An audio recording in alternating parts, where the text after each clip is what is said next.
All right, so Tim asks, how ambitious should our New Year's resolution be?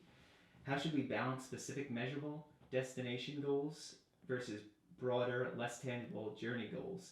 Example, don't take work so seriously. In some ways, a year feels like a long time horizon for a goal, but in other ways, it can also feel short.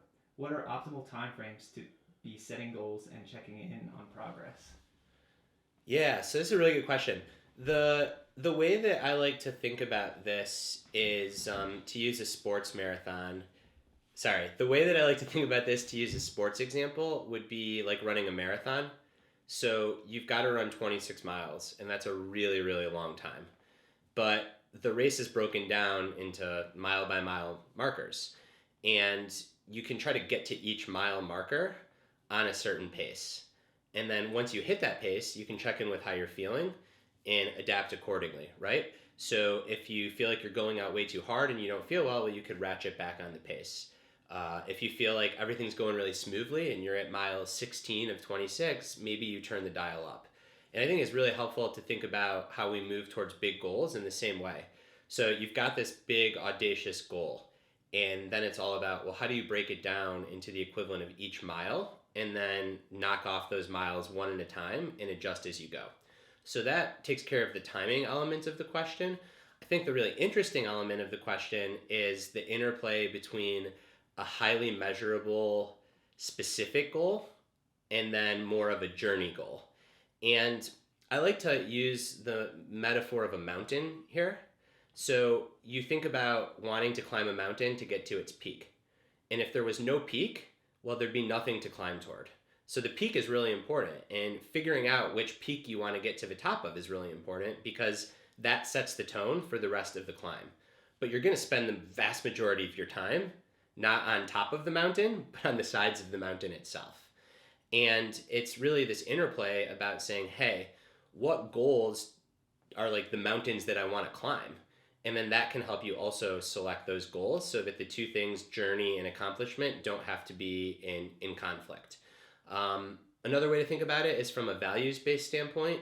So you have certain core values that you want to live in alignment with and that you feel really good when you're living in alignment with them.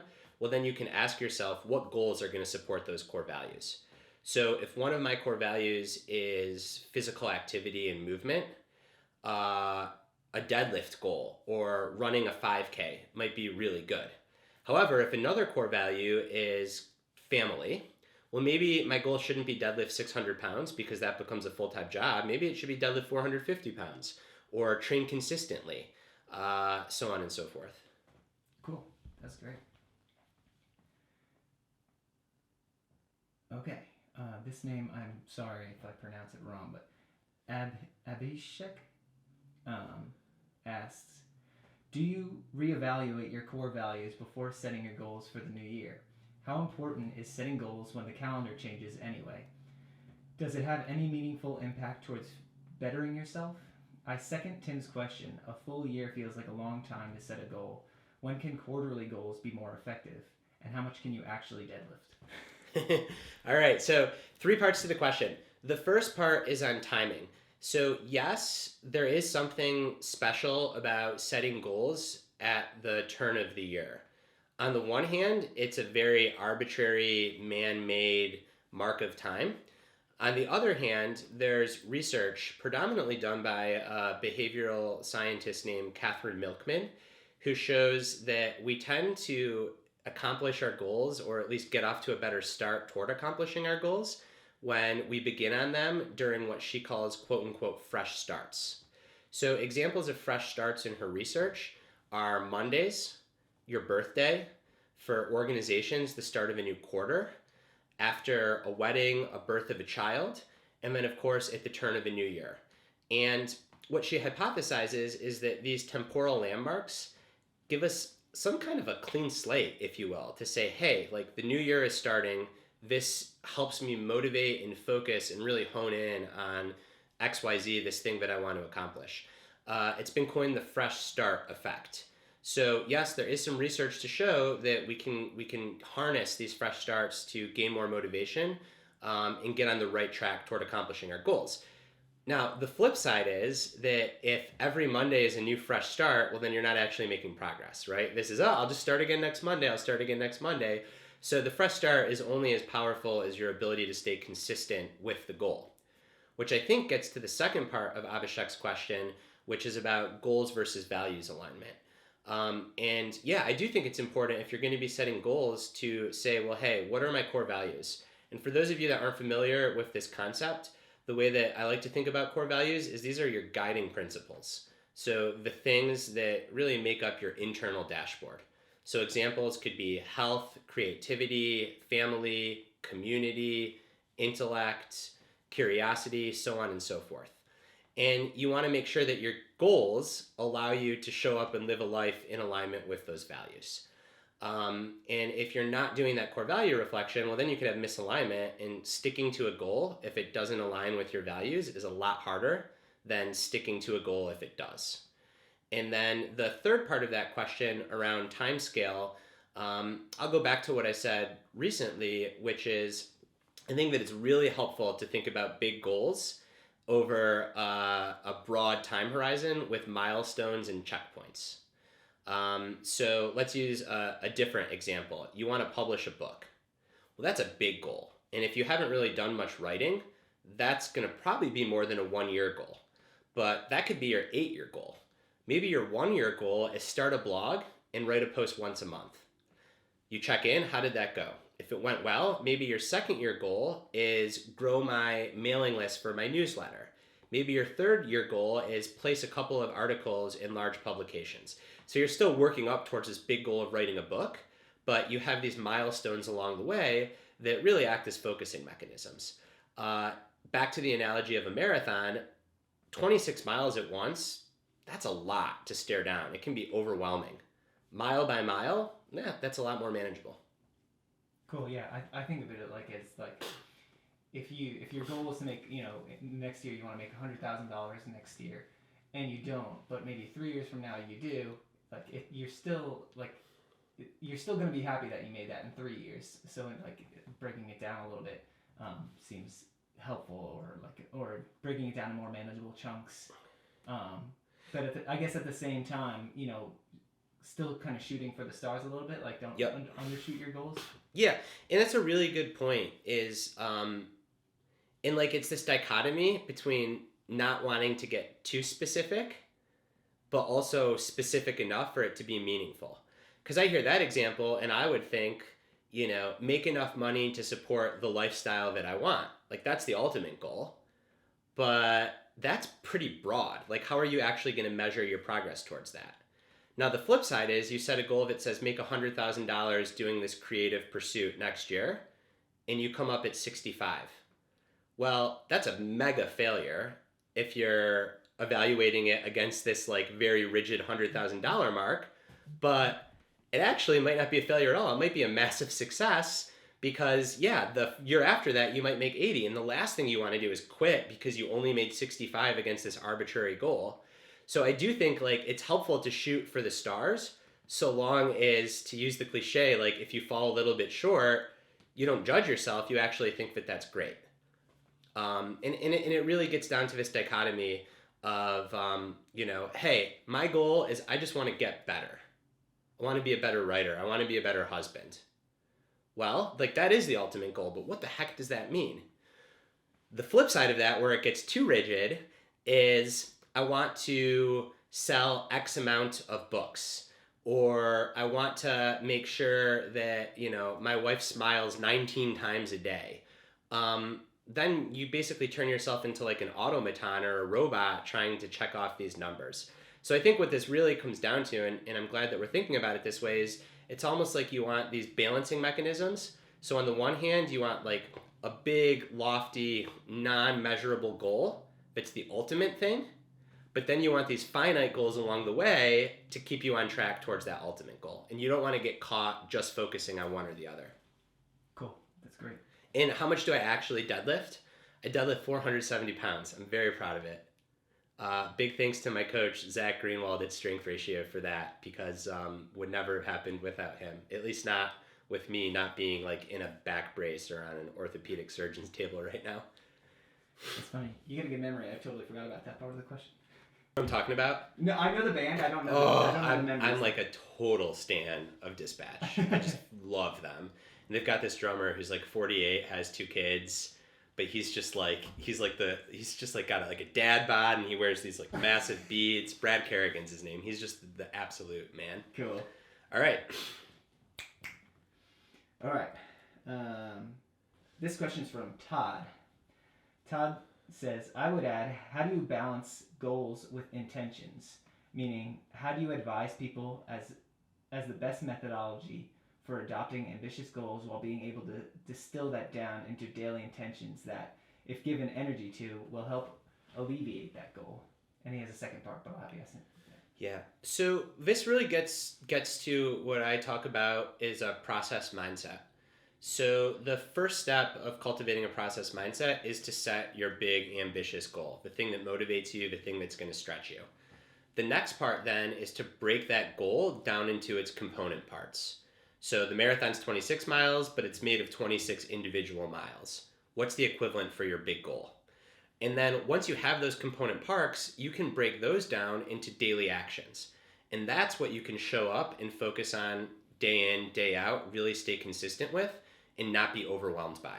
So you go from this big audacious goal down to the components, down to the day-to-day actions, and suddenly your job is simply to show up and act on those day-to-day actions, and then the big goal takes care of itself.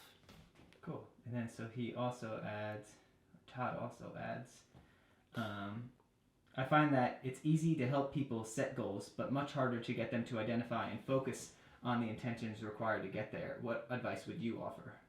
Yeah, I mean, it gets back to what I said before. I'll use myself as an example here in my biggest, very measurable goal for next year.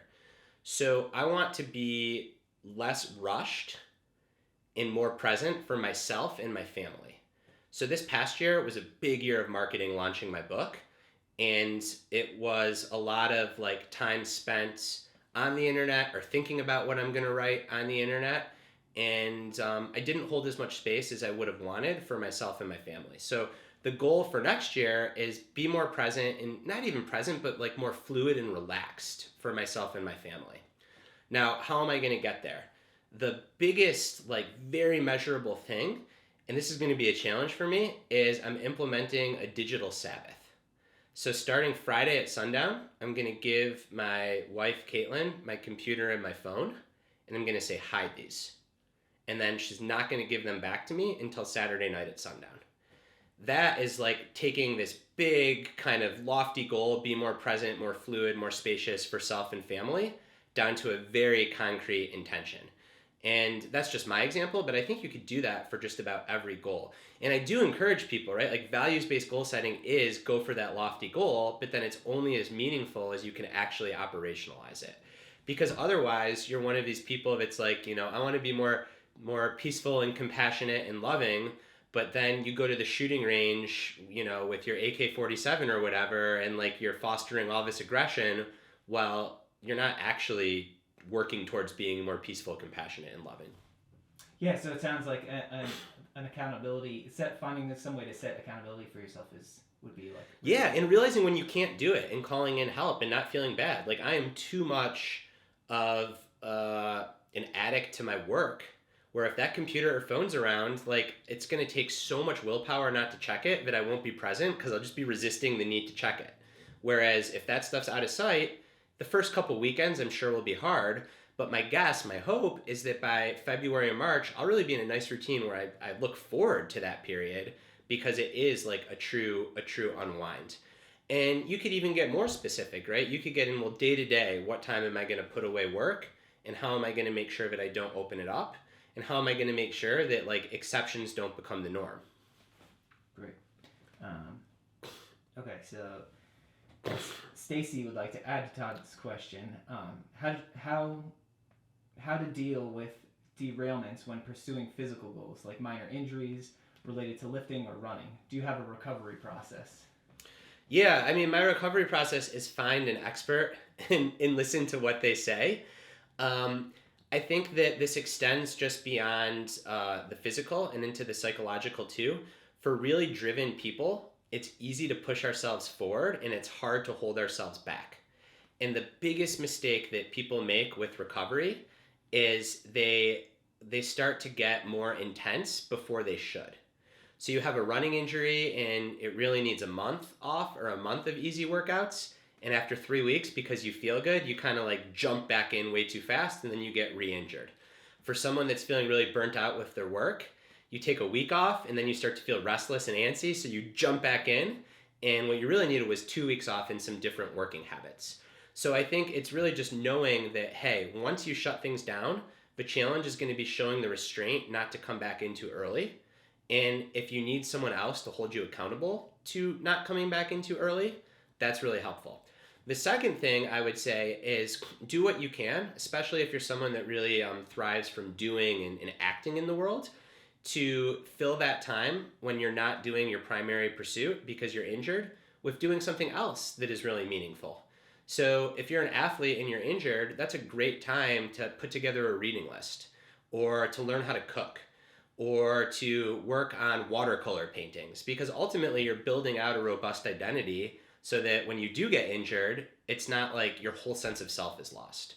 I'm a big believer, and the research supports this really well, in caring deeply about your primary crafts in life, but not having your entire identity because of those things. Because things are always going to change, and when things change, if your entire identity is connected to that, you're screwed. So a huge part of my identity is a writer. But there might be a time when I don't get a book deal. Well, if all I am is a writer, then that's going to really hurt. It'll probably lead to like pretty bad depression. Whereas if I'm a writer, but I'm also a parent, a friend, an athlete, a reader, a German Shepherd enthusiast, well, if I don't get a book deal, that will hurt and it will suck and it won't be hunky-dory, but I have all these other elements of my identity that I can lean into. Cool. And so when you mentioned falling into a depression too, do you think that can also be seen, like not similar to having a physical injury when your goals are very physical?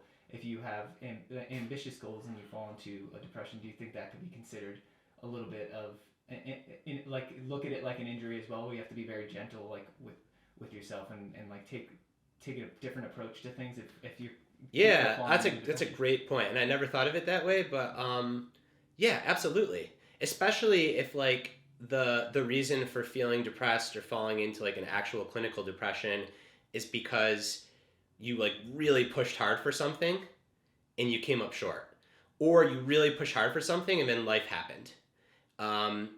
You're at the workplace in a more conventional setting and you really wanted to get promoted to president, but then the CEO retired and the new CEO didn't really know who you were. You didn't get the promotion. These sorts of things can really knock us down. And then when we get knocked down in that way, much like a physical injury, well, you find a therapist that can help you rehab. The same is true for our minds.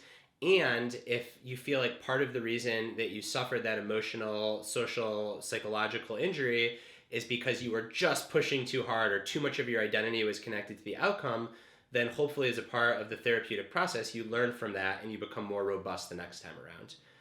There's this T.S. Eliot quote, right? Teach me to care and teach me not to care. And to me, like that summarizes all of this so eloquently.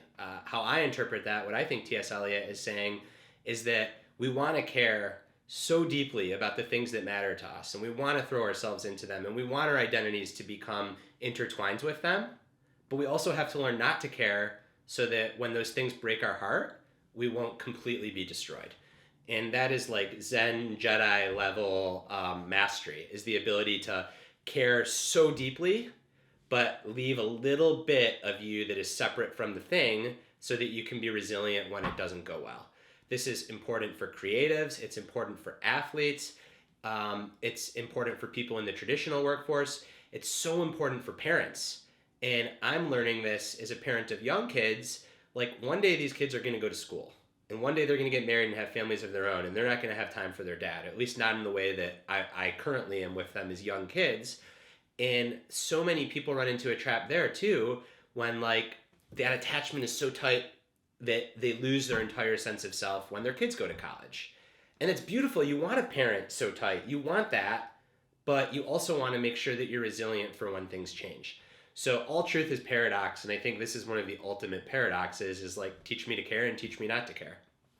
I think of like your the graph that you talk about a lot too. That progress is non-linear. Like you're like you pursue things like you're going to progress, but like knowing that there's going to be a lot of setbacks and changes and stuff along the way. Yeah, and the ultimate destination, like we're all walking towards the same ultimate destination, which is the end of our lives. And this gets back to not wanting to be too specific, but not wanting to be too broad. But on the same, let me restart that real quick because I think it'll be a good clip. So we're all walking towards the same destination, which is the end of our lives. And I think that it can be really helpful to adopt that perspective sometime and to zoom way out. And then to look at those values and be like, hey, I value intellect, health, family, and creativity. Well, year to year, that's going to ebb and flow. But as long as you're setting goals that are in alignment with those values, hopefully by the time you die, you'll have lived a life that allowed you to practice those things and become those things. Because I think this stuff's really important, and obviously only what you're comfortable sharing with me. I'm totally. I mean, I've been working a lot on vulnerability and talking about this stuff too, and I know a lot of people are going through it right now too. Yeah, I mean, you read my book. Like, I've been Exactly. in a deep hole, so Yeah.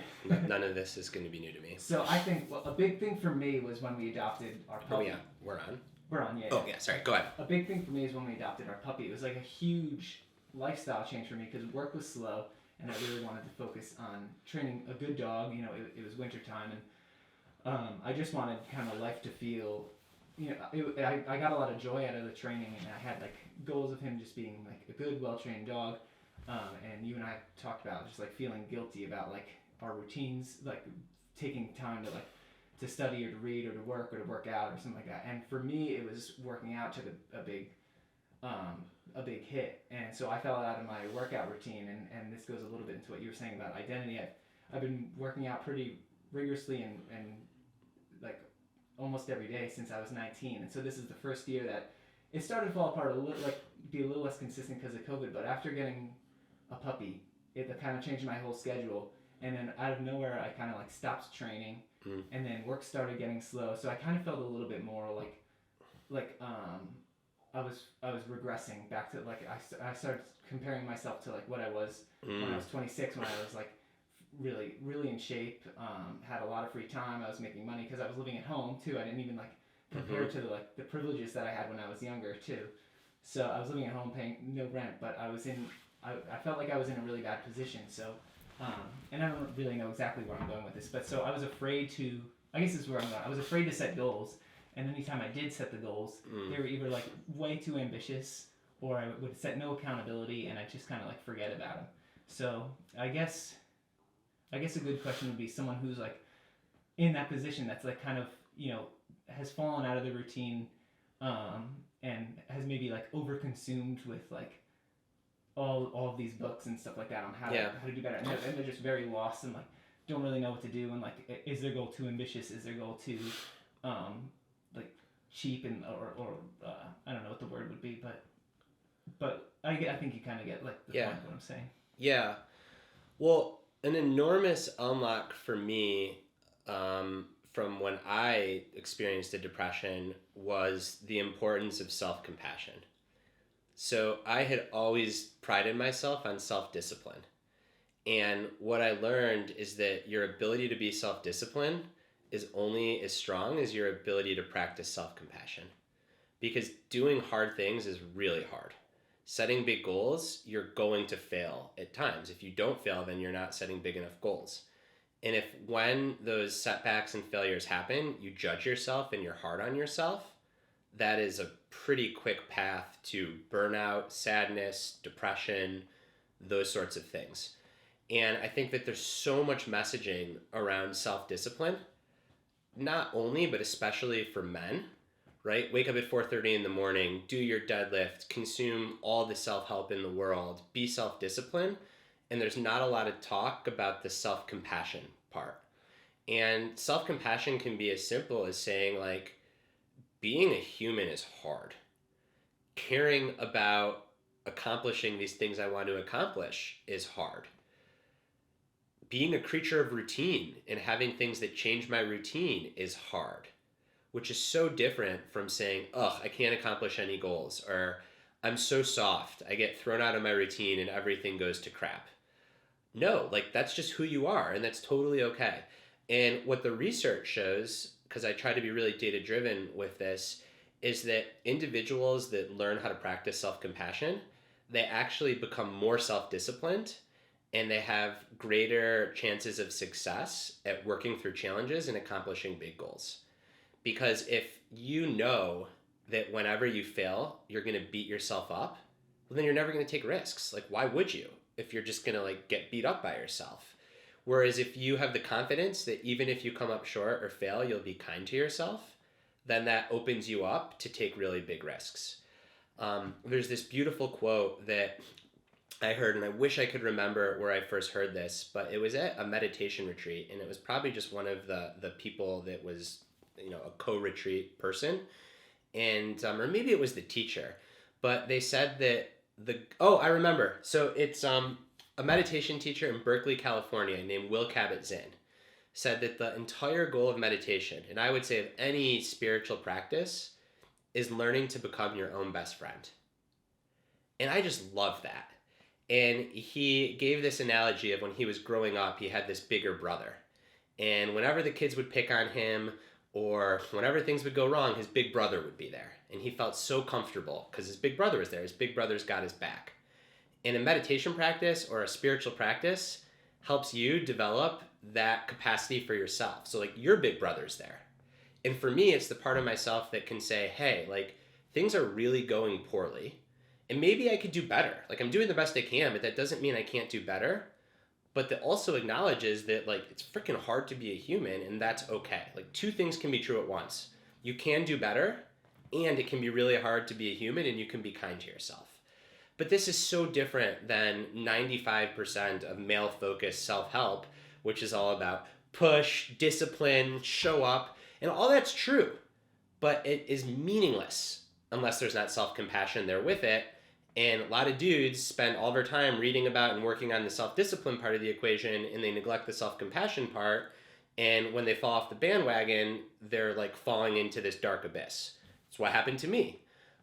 So I hope that more people, if you're seeing this, if you're thinking about it, if you read my books, I hope that we can start to prioritize learning how to practice self-compassion as much as we prioritize the self-discipline. Right. So you're saying there's nothing wrong with the pursuit of like being better, and if you do want to get up early and like have a full booked routine, that's great. But the only way you're not going to burn out is if you're gentle with yourself, and you speak kindly to yourself and allow time to rest. Like you're setting a Sabbath for yourself. Yeah, it's a total paradox. Like what makes you able to go really hard is you also have to be able to go really easy. And if like that foundation isn't there of self-love, then when shit hits the fan, it's a lot harder to stick with it. Peter asked, also the names are above the question, so I'm assuming that the name and then the question is how it goes. So I hope I'm saying the right name with the right questions, but I guess I am actually, because this person said adding to the person above them. So all right, so Peter asks, to what extent do you set personal goals on your own versus setting them in consultation with your spouse? That's a good question. Yeah. When you're conflicting goals. Ooh, this is a really good question. So for people that live with others, it is really important, the bigger the goal and the more it's going to change your life, to make sure that goal is shared, or not necessarily the goal shared, but that those other people that you live with support it. Otherwise, two things happen. The first is that it just doesn't work because timing, scheduling, the very like pragmatic logistical stuff of life gets in the way. The second is you start to resent the other person for not supporting you, but you never talk to them about how they could support you. So like, how could they know? So I do think that for people that are in partnerships, that have roommates, that have organizational goals, where maybe like you work really closely with a business partner, the bigger the goal, the more you want to make sure that they're on board. Now, for a small goal, no, it doesn't necessarily matter unless that person's going to be directly involved.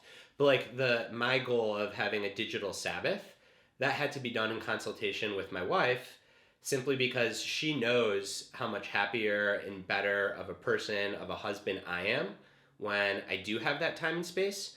But on the flip side, my wife is someone that like really likes to know that I'm available on my phone for her, and we have 2 kids. So like there's a cost to that, which is she won't be able to necessarily text me or call me. And I'll have to be flexible, right? Like if I'm going to take our 1-month-old on a big adventure and Caitlin asks me to bring my phone, I probably will. But that'll be a conversation. So it's a long-winded way of saying, yeah, if you live with other people, if you're in an intimate partnership or you have a business partnership, and the goal is going to affect other people, you want to bring them in really early to help make sure it's something that they can support you in. Okay, cool. And then I think I just want to make sure. Yeah, I think that's a good answer too. I was just thinking maybe if there's another like version of that question, but Kim asked pitfalls of New Year's resolutions as a concept. Given the abysmal success of them, how can we think about behavior change differently? So there's research that shows that the vast majority of people fall off the bandwagon on a New Year's resolution by March. So it's not that long.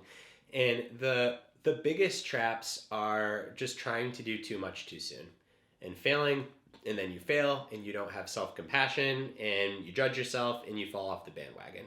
So I think that the best way to avoid this trap is, yes, to set that really big, audacious goal that motivates you and gets you excited, but then to make sure that you very swiftly break that goal down into its component parts and make those parts as small and achievable as possible, and then focus on consistency.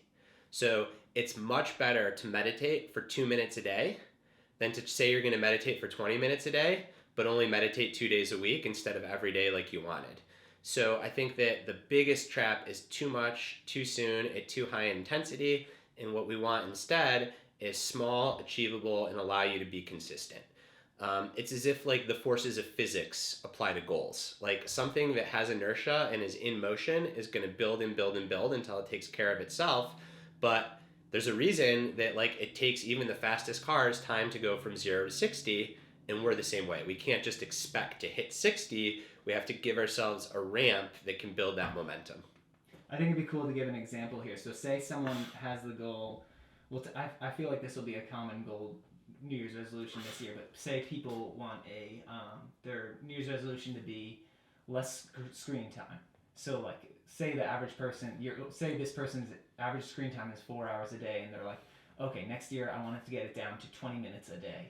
That's a little bit, that would be a little bit like overkill, and you're just kind of setting yourself up for failure.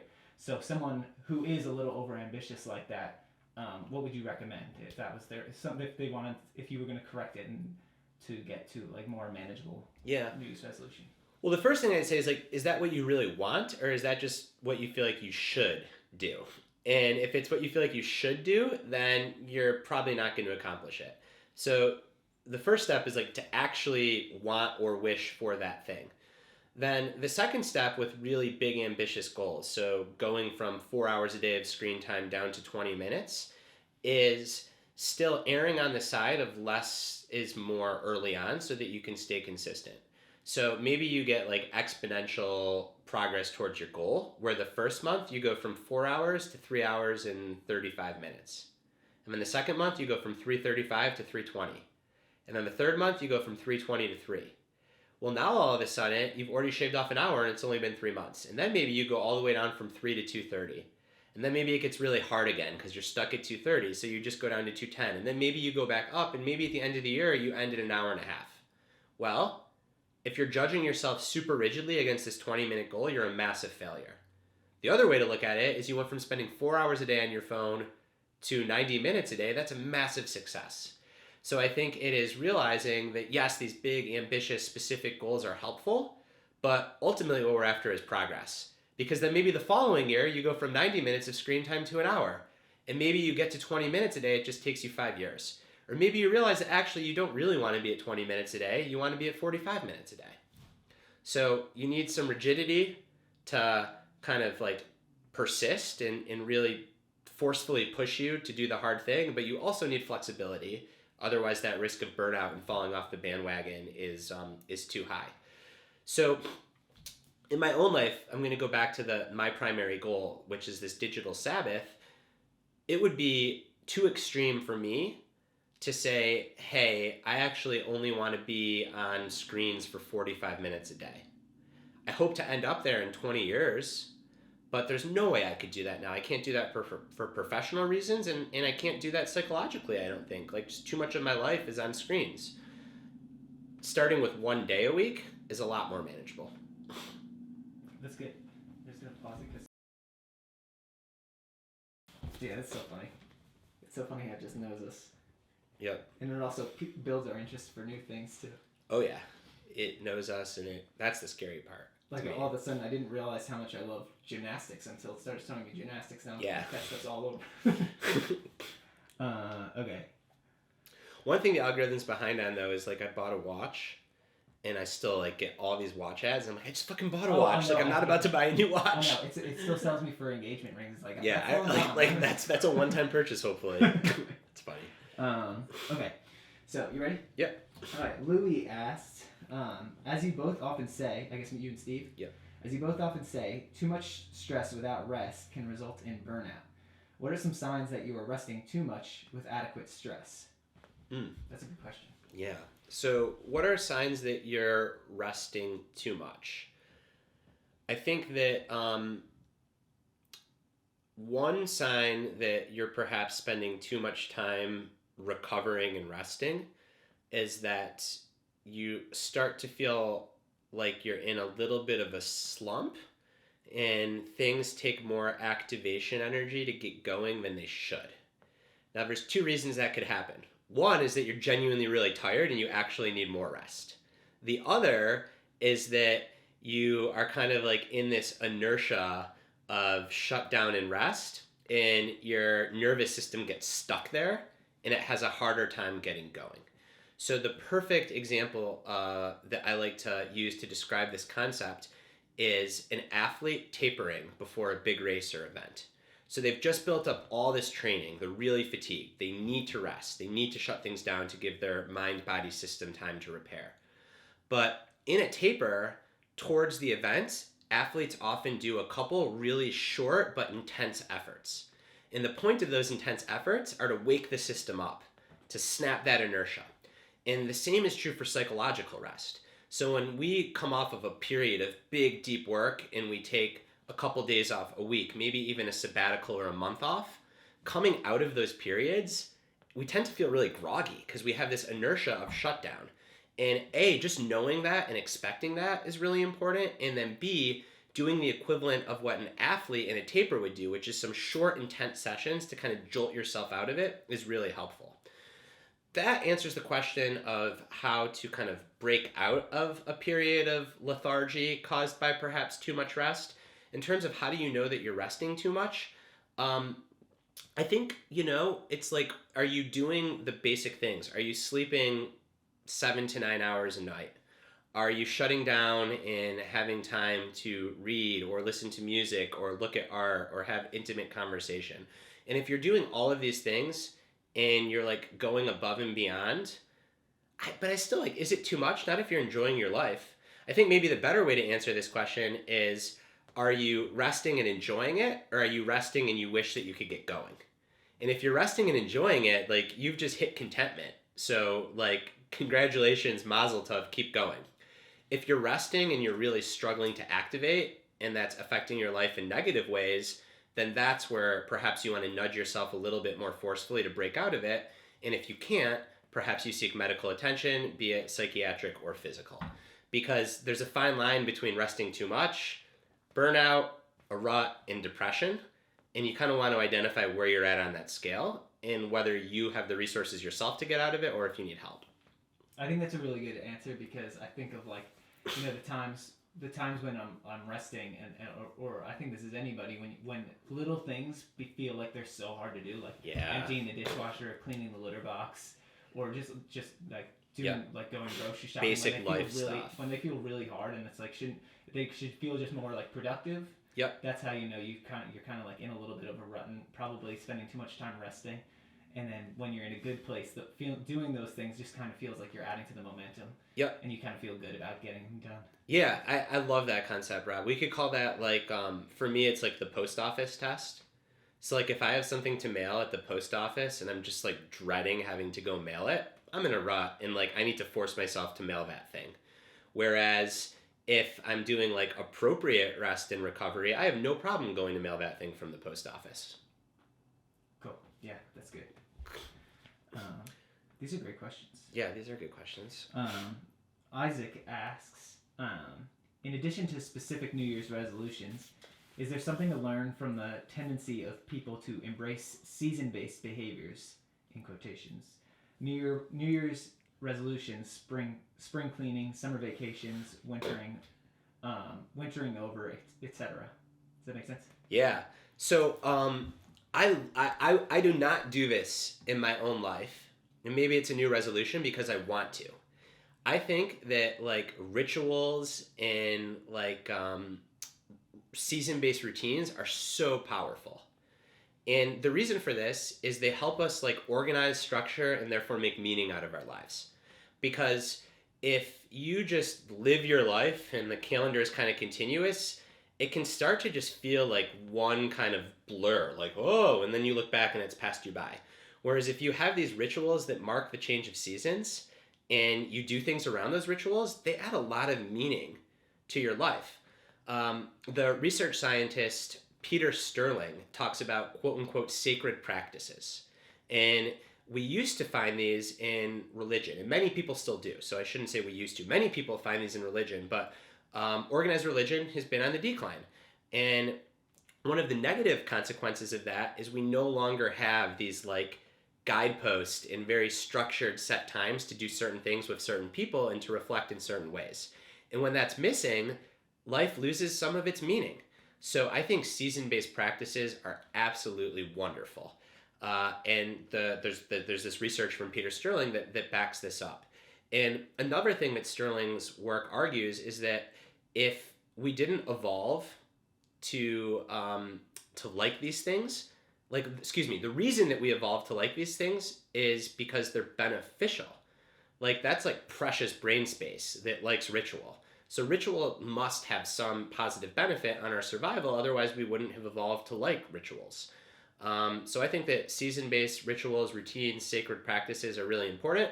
I think if you're part of a belief system that dictates those for you, great.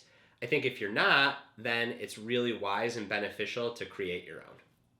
Yeah, there's a lot of good books. I can't think of off the top of my head that talk about how important ritual is and like how it's something that we're losing a little bit. So like having like these seasonal traditions or types of rituals, and whether that's just starting having like a movie night a couple of nights a week when you wouldn't do that during the summertime or something like that, and like cherishing that because it's important. And when you think back to your childhood too, it's like really special to have those things as a kid too. So I imagine having that as an adult would be. And I think that's one of this is just a hypothesis, I haven't seen empirical data, but I think that that's one of the reasons why COVID and like the COVID time warp was really hard on people, is because so many of our daily rituals, driving to and from work, meeting the guys to play poker, going to your volleyball game in the gym, whatever it is, those went away.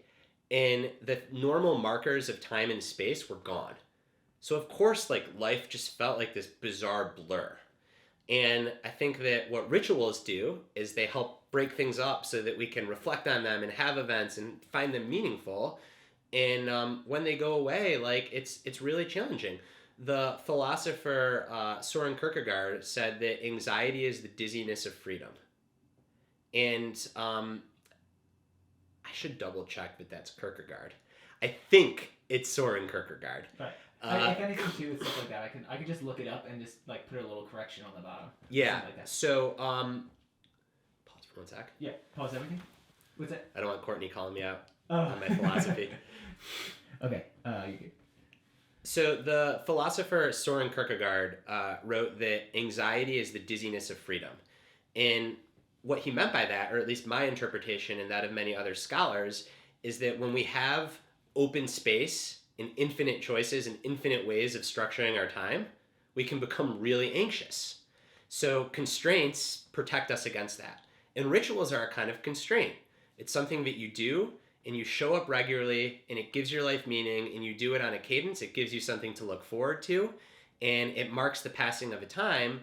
And I would argue that it reduces anxiety in that way. And that's why we have rituals. That's why we have grieving rituals, right? In Judaism, Shiva is this notion of like you have people come over for 7 days. It's a part of the grieving process. Other religions have very similar practices, and it's to help us create meaning around what otherwise just seems like this meaningless abyss. Yeah, I love that. That's a really good question too, though, because it could easily become a crutch. Like wintertime could easily be a way to just sit and be lazy and not get anything done. Yep, and again, like there's this balance between strength and flexibility on all this stuff because if you become so attached to rituals and then life happens and you get thrown for a huge loop because you miss a ritual, that's not good. But you also don't want to throw the baby out with the bathwater and like have no rituals and then life is just kind of like, oh, wake up, check my Instagram, it's winter. Wake up, check my Instagram, it's summer. And there's a fine line between that like needing to have everything be structured always to no structure. And I think a lot of people exist on the not enough structure, and that's where really thoughtful rituals can be energizing and something that I hope to do more of myself. Right, and an example would be like spring cleaning. That goes back to like what you were saying earlier about New Year's or your birthday. It's like this like change in what I forgot what you call it, but like a change in time, like a new beginning. Something that I was playing around with and I failed because I failed. There's a million excuses. I was going to say because we had a baby, but lighting incense in the morning whenever I come down in the winter, just because it's dark. And like making that like a winter ritual is when it's dark I light incense in the morning. So they can be really little things like that that can still help mark the seasonality and the change of time. Yeah, I think like Christmas lights too in the morning. I'll turn my Christmas lights on. It's just a cozy winter feeling. Okay. But in like where it's challenging though is like we get like so into the rush of like being efficient or effective. So it's like, oh, I can light my incense, but that takes 4 minutes. And I can also turn on the pot of coffee, turn up my computer. If you've got kids like I do, like I got to do all this stuff in the 1 to 40 minutes before my son wakes up. So do I really light the incense? And in the moment, the answer is no. But zooming way out, you're probably more happy if like you do stick to that ritual. For sure. Okay, this one is the last question. Rick asks, loved when your buddy Mario did these on his show. I used references from the growth equation all the time in my high school health classes, including taking the class to the track to emphasize conversation pace and text Twitter pace. From Steve's Business of Fitness blog, I didn't have that in parentheses. I didn't have them. Go see God, however. Sorry, let me start over with reading this. Yeah, it's a long question. This is a long question. Rick asks, loved when your buddy Mario did these on his show. I use references from the growth equation all the time in my high school health class, including taking the class to the track to emphasize conversation pace and text/Twitter pace from Steve's Basic Fitness blog. All of that sets up my question. Have you ever considered writing a textbook for health and wellness? Many of the health textbooks I have used or previewed are blah at best. I'm not a curriculum guy, and I certainly am not a writer, but I feel there is room for improvement.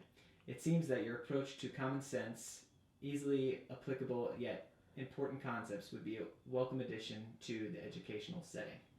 That's a good question. I love it. I've never considered that. I don't think Steve has either, but your question's given me an idea, and it's definitely something that I'll talk about with Steve.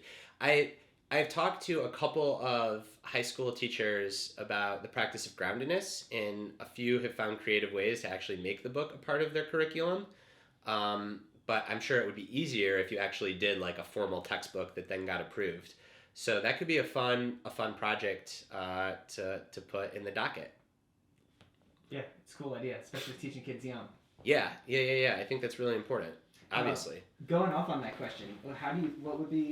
What would be a good thing for, like, since you are you have young kids, how are you going to teach your kids these methods? Like, what do you hope to, like, teach your kids, as far as, like, setting expectations and pursuing goals, and at the same time, challenge them to pursue a goal, or, like, follow through with things without being too hard on, like, because that's gonna fall on you. So do you have any ideas of, like, what are you excited about as your kids grow up, like, to teach them, and, like, how do you think you're gonna? Yeah, so I'm by no means like a parenting expert, and I'm by no means a perfect parent. I think that I like to have this model of a spectrum where on one end is accomplish the goal and learn how to work towards something hard, and on the other end is have fun. And for any given activity, in any given age, there's probably an ideal place. And that's a moving target, right? That's going to change all the time. Right now, my kids are young enough where for 99.99% of things, like the dot on that graph is by the have fun side. Because you're only, under 5, under 6, under 7 once, and the stuff that my kids get to stick with are the stuff that's fun. As he gets older, then there'll be a little bit more probably like coaching and parenting on the, hey, persistence, you stick with something. But that doesn't mean that you never quit something. I think the rubber will hit the road as he gets a little bit older and he starts like piano lessons and doing team sports and that sort of thing. But ultimately, I think, and this is just my opinion, it's not right or wrong, but from where I sit, childhood has gotten like so overcomplicated, like the childhood industrial complex, where if Theo doesn't really care for structured stuff until he's 10, 11, that's fine. Like, as long as he's outside, running around, having fun, doing creative activities, I don't really need him working towards goals. Cool. Yeah, I just thought that would be a good question to ask. Yeah, it is, and I'm gonna change my mind on that. Like I said, I'm not an expert on this. I think the biggest things that I'm trying to teach my 4.5-year-old, who's the oldest of my 2 kids right now, is like, it's okay to talk about your feelings. It's okay to fail. It's okay to lose. He's going through this stage, which I understand is really common to 4 to 5-year-olds, where like every game is about winning and losing. And something that we say is that if you won every time, would it be fun to play the game? And he intuitively knows. He says, no, Dad, that'd be boring. I'm like, great. Like, and sometimes you're going to lose. It's what makes the game fun. Like, it's why we play the game. But then really just over-indexing like on, is he smiling and is he having fun? Because the worst thing to see is parents that like are so hyper competitive and focused on achievement at a young age, and the kids aren't having fun. And A, like, it's unfortunate, and B, those kids aren't going to stick with that stuff if they're not enjoying it. Right. And you think, I think too, it's important to do that for yourself as well. Like, ask yourself sometimes, like, are you having fun, or are you being like too, like, are you like being a helicopter parent for yourself, or are you like, pushing yourself too hard, like unnecessarily? Like, is it really that necessary? Yeah. I wrote about this in The Practice of Groundedness, but there's this, the mid 20th century psychoanalyst D.W. Winnicott coined this concept, the good enough parent, where like the great helicopter perfectionist parent is constantly hovering and correcting and making sure everything is perfect. And the neglectful parent is just checked out. And the good enough parent, their job is to create a space for the kid to become the best version of themselves and occasionally lean in and make things happen and nudge, but most of the time show restraint and back off and let things happen. And I think it's a beautiful way to parent, but it's also a beautiful way to take care of ourselves. So many of us are like the perfect parent that try to make things happen and nudge and fix and be perfect. So what would it look like if we could be good enough with ourselves, and if we could give ourselves permission to just be good enough? And it's something I've written over and over again. I've posted about this on social media platforms. Like, I'm a firm believer that in most pursuits, the way that you get to great is by being good enough over and over and over again. And if you try too hard to be great, you're going to burn out. It's like the people that are truly great, they're not consistently great. They're great at being consistent. Yeah, that's it. Yeah, I mean, and I think of values as something different, I guess. Like, yeah, but they are maybe a little different, because like an intention is like what you bring to a certain thing. Mm-hmm. Yeah, and like why you're doing it in the first place. But I guess your values are the things that make you care in the first place. Right. If that makes sense. Yeah. So like why I work out is for my health because I know it makes me feel good.